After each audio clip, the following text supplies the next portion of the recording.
Welcome to Whining and Dining with Jim White. It's the program dedicated to introducing you to the men and women who create the flavors you love.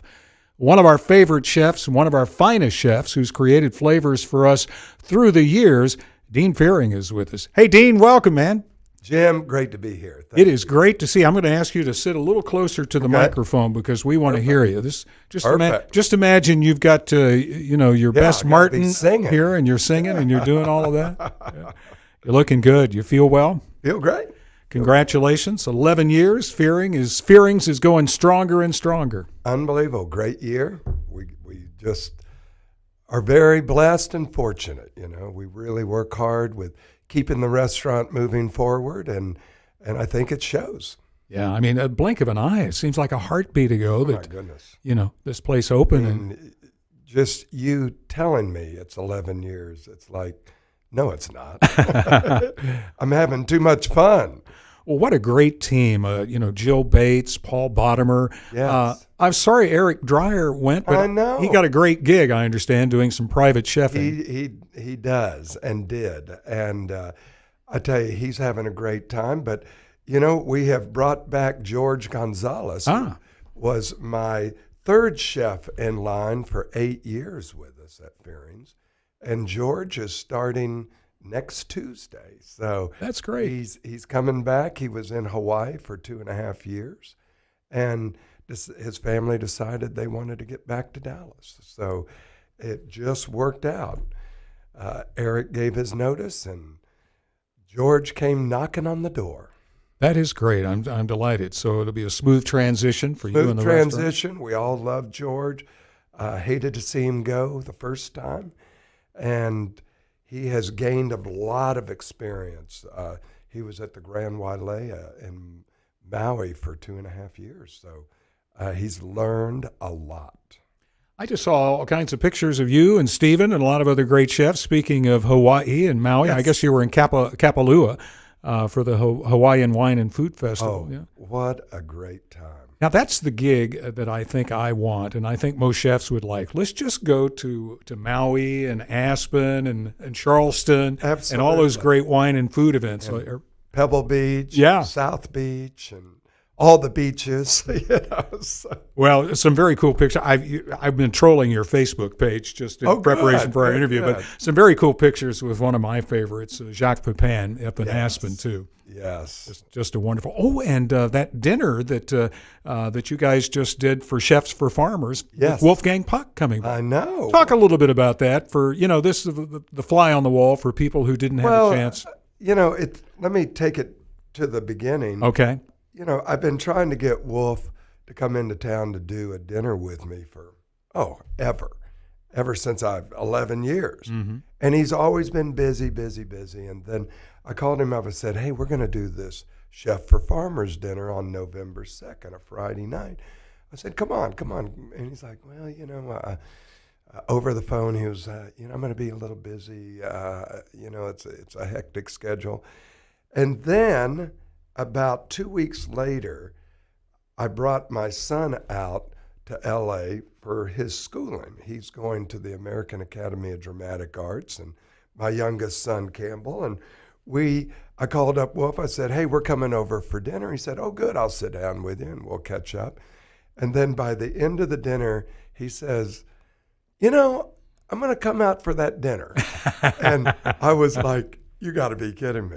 This is like the greatest news yet. That's great. And then we had Robert Del Grande and Norman Van Aken. Robert is from Cafe Annie in Houston, and Norman Van Aken is from the Ritz Normans in Orlando and has a new restaurant that I can't tell you the name of right now because he told me twice and I have forgotten it already. Well, but a brand new restaurant that's a year old in a new warehouse district that's kind of developing in Miami. And so the four of us all got together and we did long tables. This was like something we've never done before.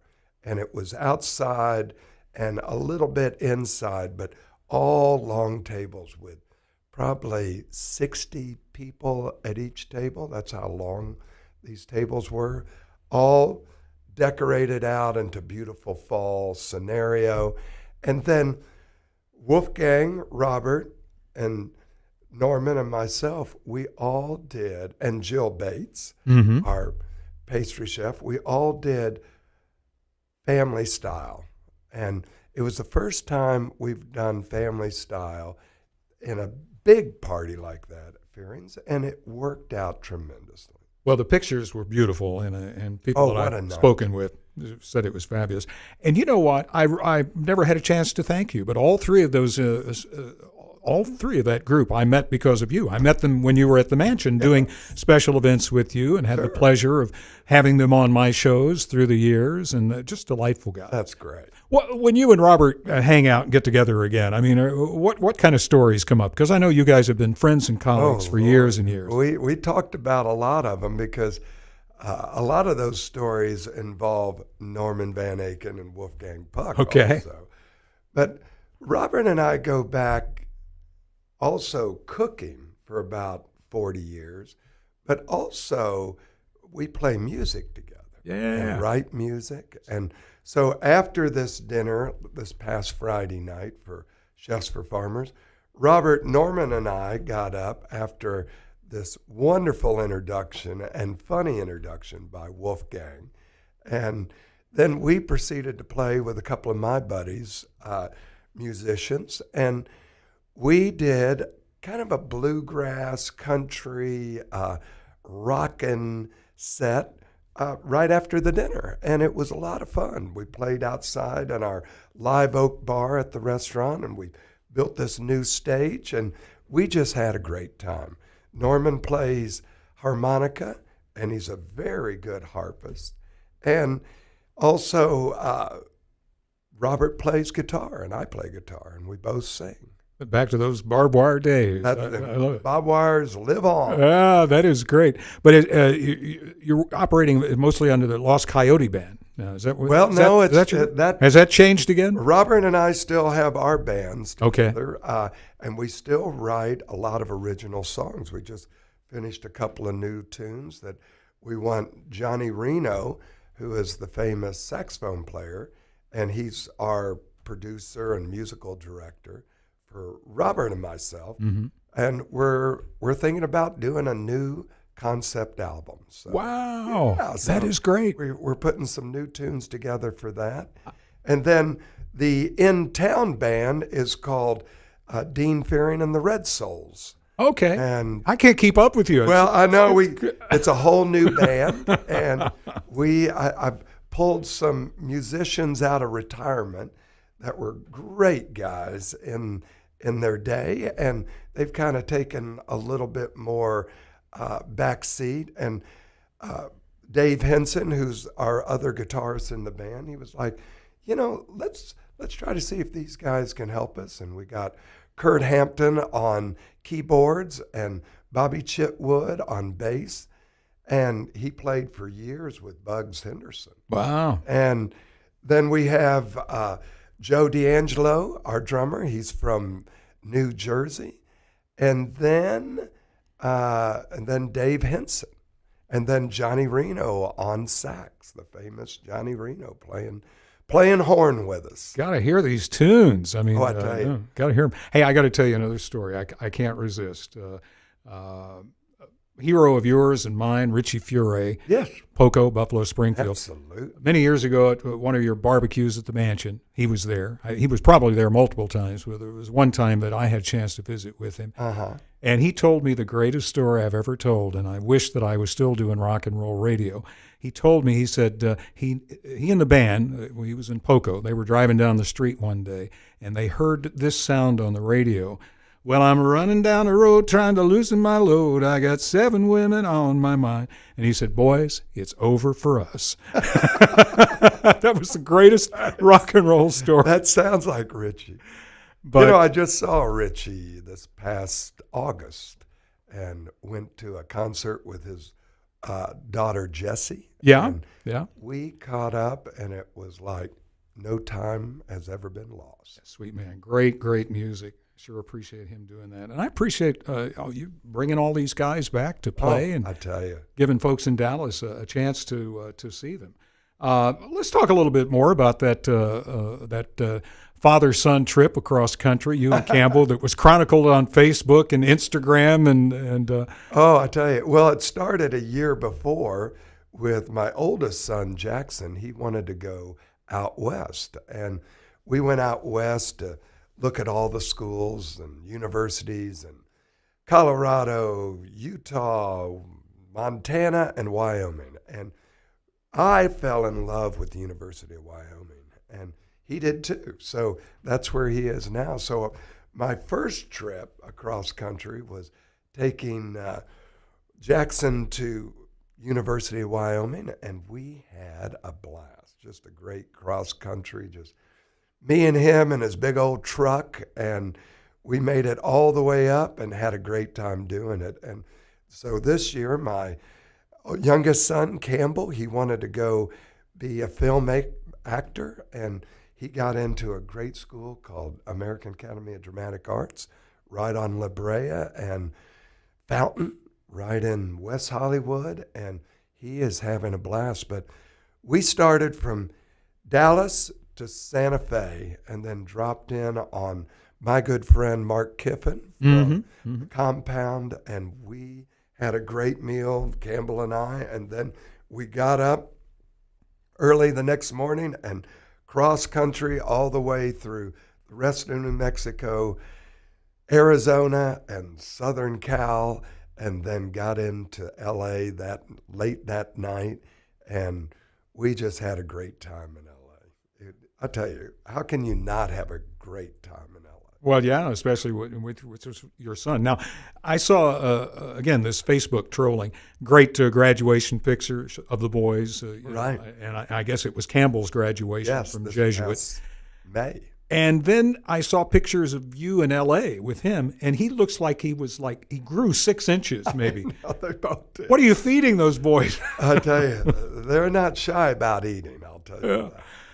But I mean, you're a tall guy, and I'm a tall guy. The boys are towering over They're you. about 5 inches taller than me. You know, when our pediatrician, when they were 6 weeks old, you know, they do that calculation, and it's a mathematical calculation on how tall the boys are going to be when they're 18. And even back in 1998 when Jackson was born and 2000 when Campbell was born, the same Claude, our doctor, Prestige, said, they're going to be 6'5". And I was like, Claude, you're crazy. They're not 6'5". They can't be 6'5". I said, he goes, I'll guarantee you they'll be 6'5". I had to call Claude and tell him. When Jackson jumped to 6'5", I was like, okay, you're right. You're right. That's amazing. That's great. Well, now the boys are off in school. Yep. Getting their lives adjusted, and it sounds like they're both on great track. But you've got some fabulous women in your life now. There sure is, Jim. I'm telling you, I met Wanda Gerhardt 5 years ago, last month, and we're engaged now. And I tell you, just a unbelievable woman, just full of love and full of character, but full of heart, and a strong woman to go along with all of that. And she is the apple of my eye right now. That's great. And she has a daughter, Celise, who's a junior in Hockaday, and she's a whippersnapper. She's president of her class, and oh my goodness, you name it, she's part of it. Youth council downtown with the mayor, and in fact, they're going to L.A., the Dallas Youth Council, under the mayor, and they're going to L.A. with all of the other cities of youth councils, and there's a big convention. So she's leaving today to do that. That's great. What's the one thing that stands out to you after a life of boys, now to have a girl to raise, so to speak? Well, there's a couple of things. Yeah. Can they ever put anything back where it belongs? The boys or the girls? The girls. Okay. No, I got the boys trained at an early age. You know, coming into the new family, I find that girls, and they're always missing it. So, you know, they can't find their phone. well, where did you have it last? If I knew that, I wouldn't be asking. I know, it wouldn't be asking.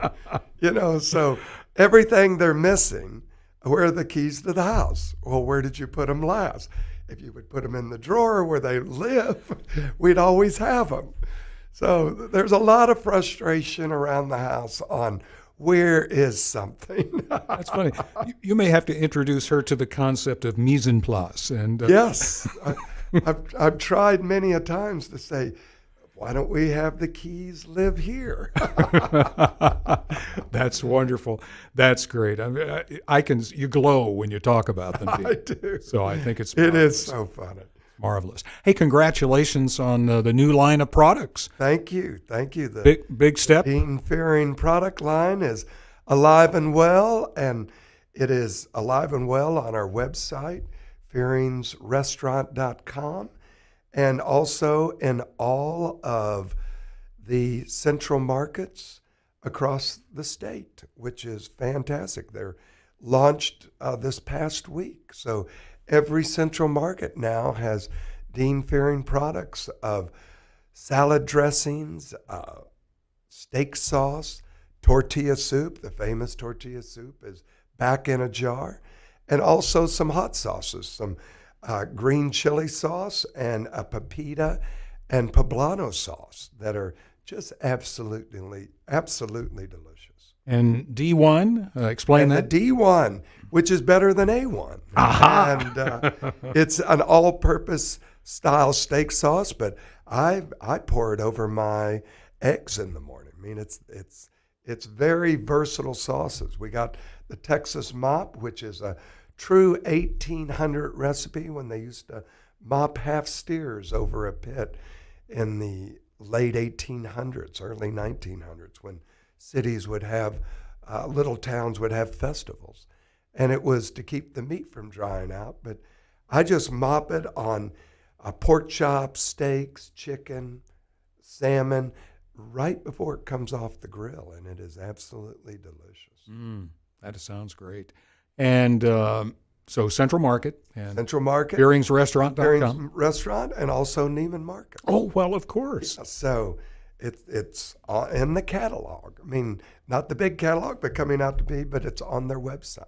Great. Congratulations. I'm going to stop by Central Market today because that's Perfect. where I get Vicky, Mark Cuban's cookies, Alyssa's Bites there at Yes, Central Market. So now they've got Dean Fearing's products in there. So another reason to stop in. It seems like you did a product many years ago, but I know times change. But what led up to creating this new line of products for it? Well, Frankie V, who is my producer of the product, bought out Ann Conley's Canyon Ranch. Aha. Okay. And that's who Ann was making my product before. So Frankie and I just decided, why don't we just start all over? And it's really interesting. It took 1.5 years to get these products into a bottle. When we're making 1 gallon of product at the restaurant, and these are all favorite items, creamy basil dressing to barbecue Thousand Island. I mean, these are items that the customer loves at the restaurant. So it was easy for me to decide, Jim, on what would go into a bottle.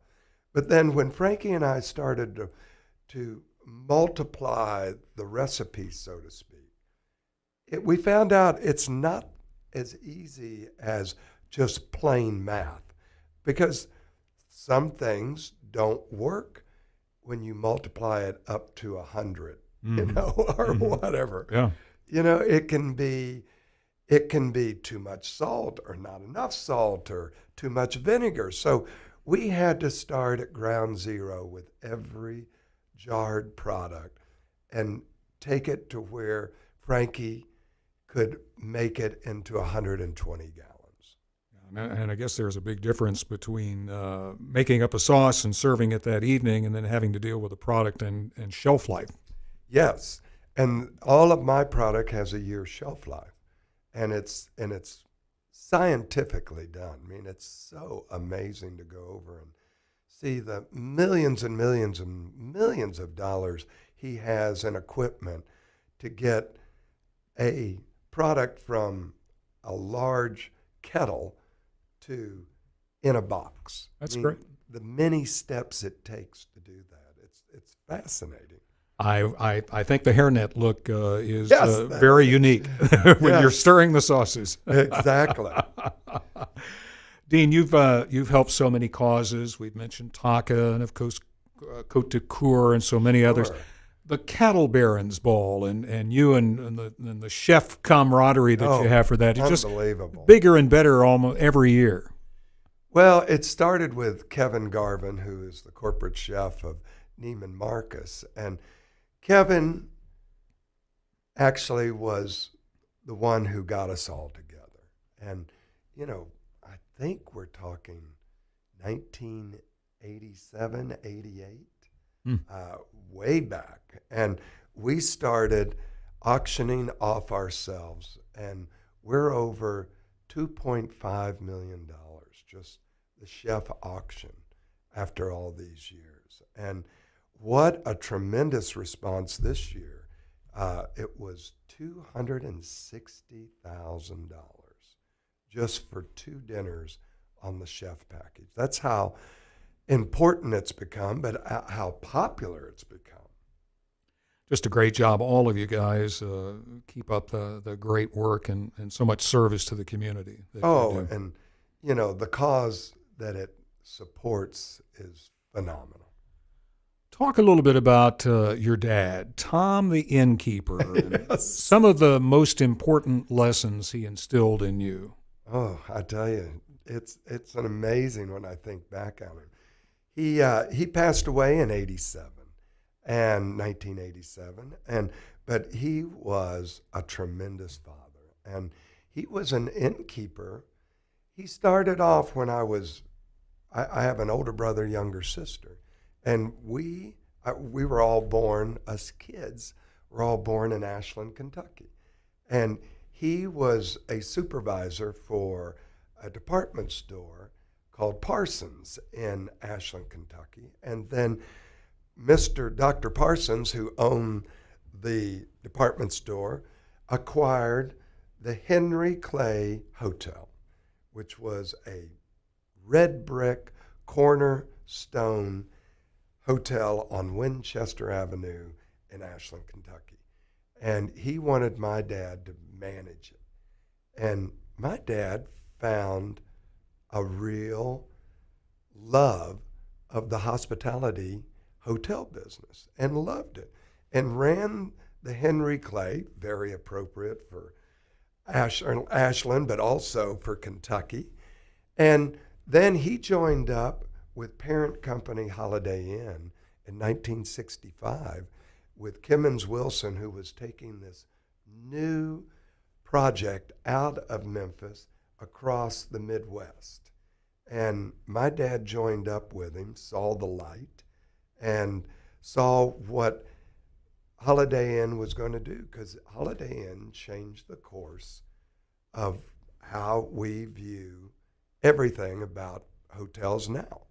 And it was a tremendous project that just went crazy, and the franchises went crazy, and it became a huge success. And I can tell you that ever since 1965, every year we have lived, all through my junior high and high school, we have lived in a different city.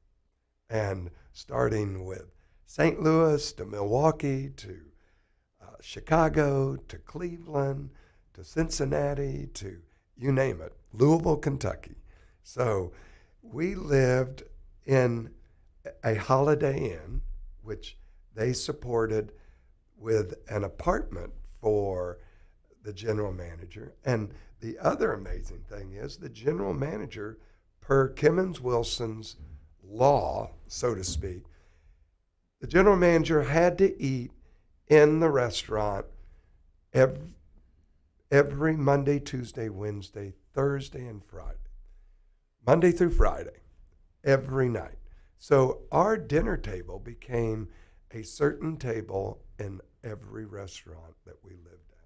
And we would just meet there at 6 o'clock, wherever we were, we had to go have dinner.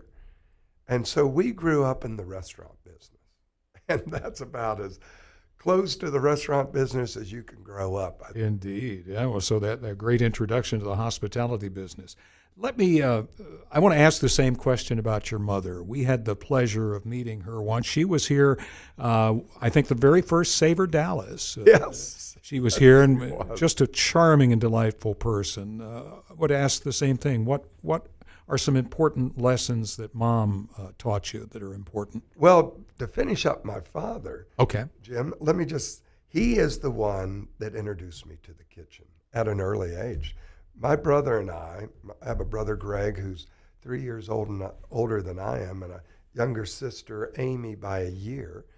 But Greg and I would have to report to the inn after school every day. And there was always something to do in the kitchen. Make salads, help with washing dishes, wash pots and pans, start to learn how to cook on a grill, be the fry guy. And so it was easy for me because it was my dad's place, so it was easy for me to learn. And it was my dad that took me on to meeting great chefs and then eventually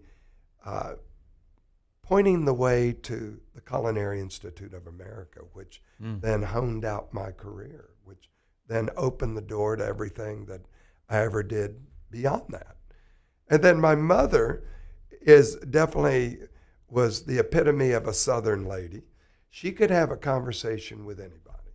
And you learned from my mother the art of conversation. And you know what she taught me mostly about the art of conversation? Is number one rule is to listen.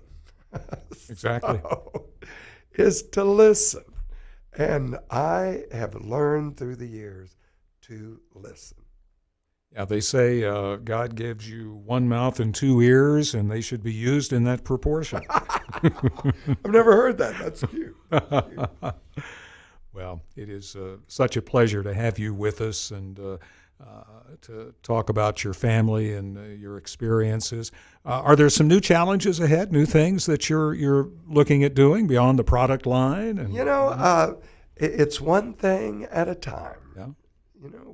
We're always moving forward with the restaurant, which I love, and we're always creating new dishes and new menus. And right now my focus is on the holidays. We got Thanksgiving coming up. We got Christmas Eve coming up. We got New Year's Eve coming up. And we have the product line that, it's a one-man band. I got to get out there and sell it. So, and get people aware that there is a new line out. I think a lot of people know my old line, but this is new and improved, and everything tastes great. You can't miss it. It says Fearings on it when you're at right. Central Market or at Dean Fearings. Fearing, you can't miss it, with a whole new label that I think really stands out on the shelf. It looks great. We'll keep up the good work, and Thank you, Jim. happy holidays for Happy you holidays. and your family. You and Vicki going anywhere special on holidays? Get together with family. That's always special. Same here. Yeah. Same here. All right, my friend. Thank you. Be well. Thank you. Continued success and good health. Good. Come by and see me. We will. Remember, folks, if anybody asks you what you're making for dinner, tell them reservations. At Fearings, of course.